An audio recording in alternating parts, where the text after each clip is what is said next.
Velkommen her i Vrå Kirke. Her i kirken er vi beriget med en hel masse billeder, kaldet emblemer.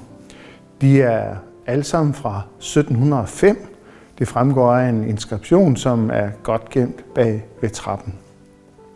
Emblemerne, når de er fra 1705, så er de ældste i nogen kirke i Danmark.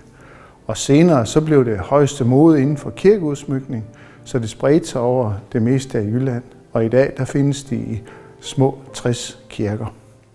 Her i Vrå Kirke der har vi 41, og det betyder, at der er tredje flest i Vrå Kirke.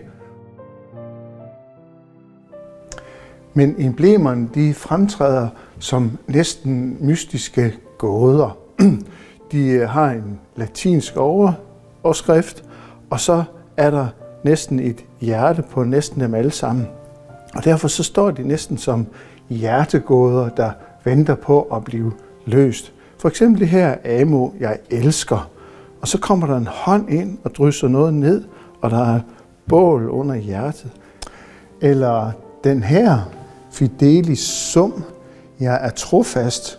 Og så er der en krone, der er igen et hjerte, og så 2 hænder, som ligesom løfter hjertet op. Men hvorfor er der så en le igennem og en skovl? Hvad er det her billede? Det vil fortælle os i dag. Det her det er også lidt mystisk. Jeg håber på genskabelse, står der.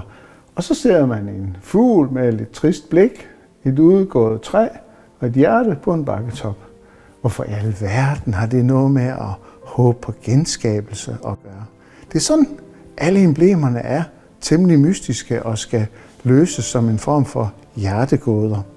Men heldigvis så er der hjælp at hente, fordi alle billederne stammer fra den her gamle bog. Den er fra 1624 og hedder Hellige emblemer. Og hvis vi slår op på den her, jeg håber på genskabelse, ja, så kan vi se, at her har fuglen et blad i munden, og i baggrunden kan vi se Noahs ark, og der er også en helt lille by, og så er der en lille henvisning til historien om Noahs ark. Så der, jeg håber på genskabelse, simpelthen et håb om, efter syndfloden og Noahs ark, så håb på, at alting bliver skabt nyt og fint igen.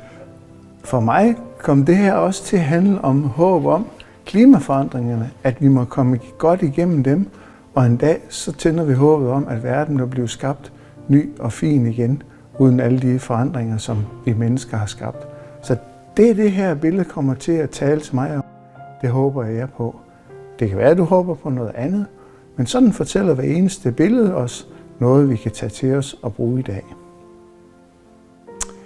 Og ved at inddrage informationerne fra den gamle bog, så er det lykkedes at lave den her lille bog, Hjertegåder, emblemerne i Vrå Kirke, beskrevet og belyst, hvor alle emblemerne er omtalt, og man kan se de originale kobberstik, og den virker som en guide til emblemerne her i Vrå Kirke. Velkommen til at gå på opdagelse.